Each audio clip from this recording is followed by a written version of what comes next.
Hello friends, आज का हम लोगों का पहला टॉपिक है इलेक्ट्रिक एनर्जी और इलेक्ट्रिक वर्क डन। तो हम लोग पहले इसको डिफाइन कर लेते हैं। इलेक्ट्रिक एनर्जी होता क्या है? Electric energy is nothing but is the work done in moving the charge in a conductor. अगर किसी कंडक्टर में, मान लीजिए कोई कंडक्टर है, ओके, सो मैं इस दोनों पॉइंट के बीच में पोटेंशियल डिफरेंस क्रिएट करता हूँ, दैट इज वी। और चार्ज को अगर मूव करवाना है तो चार्ज को मूव कराने में किसी पोटेंशियल डिफरेंस में एक काम किया जाता है, ठीक है। इसी काम को हम लोग कहते हैं इलेक्ट्रिक एनर्जी।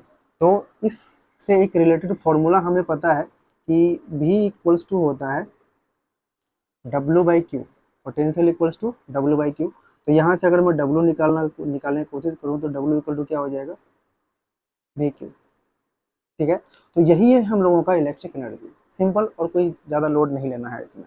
अब हम लोग को पता है कि जो Q है, Q इक्वल्स टू होता है करंट इनटू टाइम। अगर मैं इसका वैल्यू यहाँ पे रखूँ तो W इक्वल्स टू आ जाता है VIT, ठीक है। ये हम लोगों को दूसरा फॉर्मूला मिल गया। ओम्स लॉ के अकॉर्डिंग क्या कहा जाता है कि अगर आप I इक्वल्स टू V/R रखें, तो I की जगह मैं V/R रखता हूँ, W इक्वल टू क्या हो जाएगा? V into V/R into time, ठीक है। तो ये हमारा बन जाता है W equals to V² by R into time. तो यहाँ पर जो हमें वर्क डन मिला, यानी कि इलेक्ट्रिक एनर्जी मिला, वो इस फॉर्मूला से, उसका ये फॉर्मूला होता है। अगर आगे में लिखूँ V इक्वल्स टू IR, तो यहाँ पे अगर आप V की जगह IR रखते हैं तो हम लोगों का आ जाएगा W इक्वल्स टू I²RT। तो ओवरऑल इलेक्ट्रिक एनर्जी के लिए सारा का सारा जो हम लोग को जो फॉर्मूला मिला वो कितना मिला? 4 फार्मूला हम लोग को मिला। चारों फार्मूला को याद रख लेना है। नॉर्मल अभी के लिए यूनिट इक्वल्स टू क्या होता है इसका, किसी भी वर्क डन का या फिर एनर्जी का जो यूनिट होता है वो होता है जूल, ठीक है। और अगर मैं यहाँ से बात करूँ तो वोल्ट एंड कूलम, एक और यूनिट हो जाता है हम लोगों का वोल्ट कूलम, ठीक है। वर्क डन के बाद अब जो हम लोगों का नेक्स्ट टॉपिक है वो है पावर, ठीक है। इसे हम लोग बोलेंगे इलेक्ट्रिक पावर। तो इलेक्ट्रिक पावर को सबसे पहली बात तो P से डिनोट किया जाता है, okay. So it is nothing but work done per unit time, ठीक है, एक ये होता है। या फिर electric energy consume, electric energy consumed by time, कितने टाइम में इलेक्ट्रिक एनर्जी कंज्यूम होता है वही हम लोगों का पावर कहलाता है। तो सिंपली हम लोग लिख सकते हैं P इक्वल्स टू W/T, ठीक है। सो यहाँ से W इक्वल्स टू क्या आ जाएगा? P into T। तो ये क्या है? ये है इलेक्ट्रिक एनर्जी।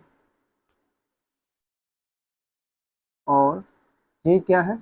ये हम लोगों का पावर है, ठीक है। तो मेन फॉर्मूला यहाँ से स्टार्ट होता है। अब मैं हर एक केस में नंबर 1, नंबर 2, नंबर 3 W का वैल्यू यहाँ से उठा के इसमें रखूँगा। तो पावर इक्वल टू क्या आएगा? W मैंने रखा है VQ, पावर इक्वल टू आता है VQ/टाइम, ओके। इसके बाद नेक्स्ट फॉर्मूला में P इक्वल्स टू W की जगह क्या रखना है? VIT। तो मैं रखता हूँ VIT divide by time, TT cancel, that will be P equals to VI। ये मिल गया दूसरा फॉर्मूला। अब हम लोग यहाँ से ये वाला पार्ट रखेंगे, P equals to V²/R, V²/R into time divide by time. Time time cancel, तो यहाँ से पावर इक्वल्स टू क्या आ जाएगा? V²/R, ठीक है। इसके बाद नेक्स्ट केस में आप देख लीजिए, सिंपली I²RT/T, तो कैंसल आउट होके P इक्वल्स टू दे देता है हमें I²R। तो यहाँ से भी हमें ओवरऑल 4 फॉर्मूलाज देखने को मिलते हैं, किससे रिलेटेड? पावर से रिलेटेड, ठीक है। अगर मैं इसके यूनिट की बात करूँ तो पावर का जो यूनिट होता है, ऐसा यूनिट, उसे कहते हैं watt, okay. Watt is the unit of power. अब दूसरे यूनिट की बात करें हम लोग, तो दूसरा यूनिट आता है हम लोगों का यहाँ से VI से, ठीक है। V का होता है वोल्ट, I का होता है एम्पियर। तो इसे हम लोग वोल्ट एम्पियर में भी मेजर करते हैं, ओके।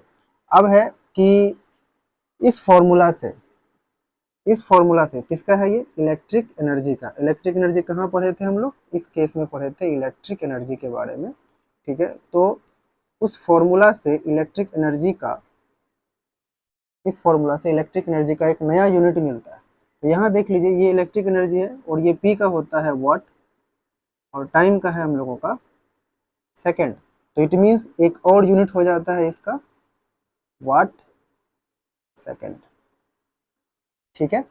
अब इसके बाद वाट तो हो गया, वोल्ट एम्पियर भी हो गया। अब इस यूनिट का, इस यूनिट में एक और यूनिट हम लोग ऐड कर सकते हैं, जैसे कि P equals to W by T होता है।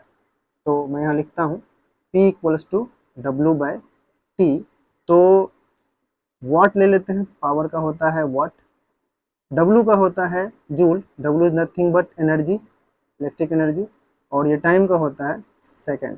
तो वाट के जगह आप जूल सेकेंड भी रख सकते हैं। तो यहाँ वाट इक्वल टू होता है, यानी 1 वाट इक्वल टू होता है 1 जूल पर सेकेंड, ठीक है। सो ये है हम लोगों का इलेक्ट्रिक एनर्जी और पावर। जितना भी न्यूमेरिकल सॉल्व होगा हम लोगों का वो यहीं से सॉल्व होता है, ओके। अब इसमें एक एक्स्ट्रा टॉपिक है एंड बहुत ही इंपॉर्टेंट है, उसे कहा जाता है कॉमर्शियल यूनिट ऑफ एनर्जी। अब कॉमर्शियल यूनिट क्यों आ गया भाई, कॉमर्शियल यूनिट क्या जरूरत है, जब इतना सारा एनर्जी का फॉर्मूला है ये, तो कॉमर्शियल यूनिट करने की क्या जरूरत।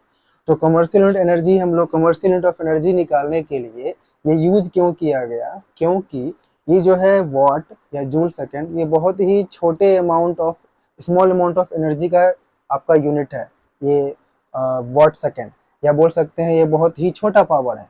कम पावर के लिए यूनिट हम लोग यूज़ करते हैं, लेकिन जब हम लोग घर में यूज़ करते हैं, फैक्ट्रीज में जो हम लोग का बिल जो आता है, इलेक्ट्रिसिटी जो हम लोग यूज़ करते हैं, वो बड़े पैमाने पर होता है। तो बड़े पैमाने पर मेजर करने के लिए उसे कहा गया है कॉमर्शियल यूनिट ऑफ एनर्जी। तो कुछ नहीं, बात ध्यान देना है कि ये है हम लोगों का एनर्जी, और हम जानते हैं कि electric energy equals to work done होता है, और वर्क डन इक्वल्स टू होता है पावर इनटू टाइम।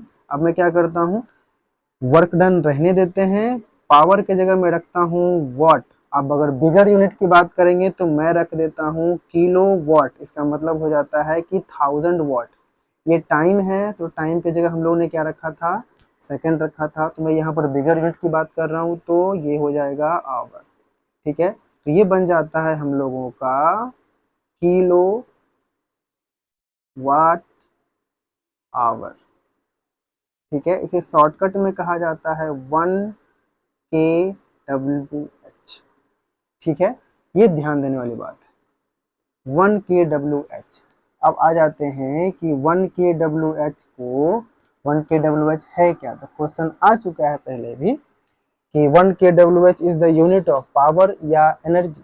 तो ये हम लोग को सिंपल पता है, kW वाट होता है और आवर टाइम होता है, और वाट इंटू टाइम यानी पावर इंटू टाइम क्या कहलाता है, एनर्जी। तो kWh का यूनिट, kWh किसका यूनिट होता है, एनर्जी का। अब इस kWh को मैं जूल में कन्वर्ट करता हूँ, तो 1 kWh को अगर हम लोगों को जूल में कन्वर्ट करना है तो क्या करेंगे, सबसे पहले k की जगह रखेंगे 1000 यानी कि 1000, वाट तो वाट ही रहने दीजिए, आवर की जगह हम लोग कर देते हैं सेकंड यानी कि 60 इंटू 60 सेकेंड। तो 1 kWh कितना आ जाएगा, 3.6 into 10 to the power 6 watt second. अब ध्यान देने वाली बात है कि वाट सेकेंड किसे कहा गया है, तो यहाँ देखना है, वाट सेकेंड कहा गया है जूल को, यानी कि joule equals to watt second.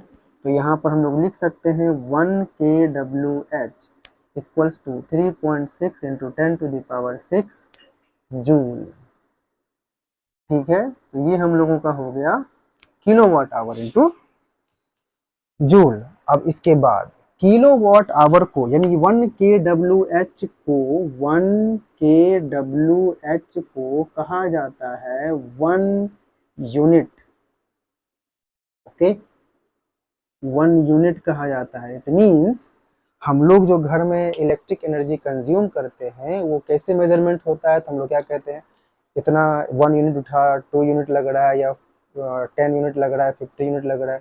तो जो भी हम लोग बात करते हैं यूनिट की बात करते हैं, लेकिन अगर हम लोग इस भाषा में यहाँ से बात करें तो एग्जैक्टली हम लोग 1 यूनिट का मतलब कहते हैं 1 kWh, ठीक है। तो एक डेफिनेशन है या फिर बोल सकते हैं हाउ डिफाइन 1 kWh। 1 kWh होता क्या है, कितना होता है? तो it is the amount of energy. ये क्या है? एक अमाउंट ऑफ एनर्जी है जो कंज्यूम किया जाता है एक डिवाइस से, जिस डिवाइस का पावर जो होता है वो होता है 1000 वाट। अगर मैं एक डिवाइस लेता हूँ, कोई भी इलेक्ट्रिक डिवाइस ले लीजिए, ठीक है, अगर उसका पावर रेटिंग यानी कि पावर दिया होगा 1000 वाट, ठीक है, इस डिवाइस में आप करंट सप्लाई कीजिए, ठीक है, इसको मैं यूज कर रहा हूँ टाइम इक्वल्स टू 1 आवर तक, ठीक है। अगर मैं 1000 वाट का सिस्टम जो है 1 घंटे तक चलाता हूँ तो जो मेरा बिल उठेगा वो उठेगा 1 यूनिट।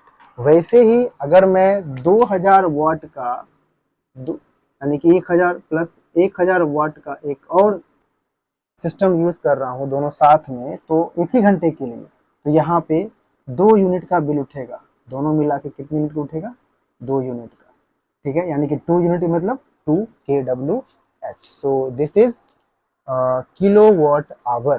तो यहाँ से हम लोग ये समझ सकते हैं कि किलोवाट आवर का वैल्यू जूल में कितना होता है, किलोवाट आवर क्या होता है, और फिर हम लोग उसको यूनिट में कैसे कन्वर्ट करते हैं, और किलोवाट आवर का डेफिनेशन क्या होता है। जो हम लोगों का नेक्स्ट टॉपिक है वो है heating effect of electric current. कहने का मतलब ये है कि अगर किसी भी वायर से करंट को फ्लो कराया जाता है, तो करंट फ्लो होने का मतलब है इलेक्ट्रॉन का फ्लो होना या चार्ज का फ्लो होना।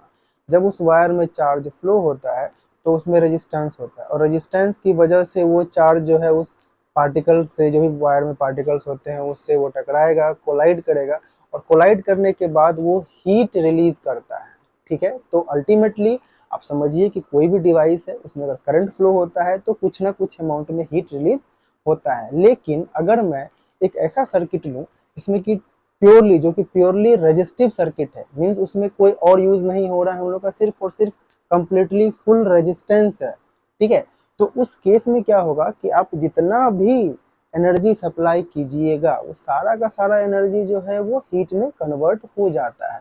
तो उसी को हम लोग कहते हैं heating effect of electric current, ठीक है। तो heating effect of electric current के बाद एक आता है जूल्स लॉ। ये एक साइंटिस्ट था जिसने इसी के बाद बताया कि आखिर अगर करंट कंडक्टर में हीट अगर रिलीज होता है तो कितना हीट पैदा कर सकता है। तो बताया कि जूल्स लॉ के अकॉर्डिंग जो हीट प्रोड्यूस होगा वायर में वो डायरेक्टली प्रोपोर्शनल होगा करंट के स्क्वायर के। मीन्स उस वायर में कितना करंट फ्लो हो रहा है उसका स्क्वायर के प्रोपोर्शनल होगा।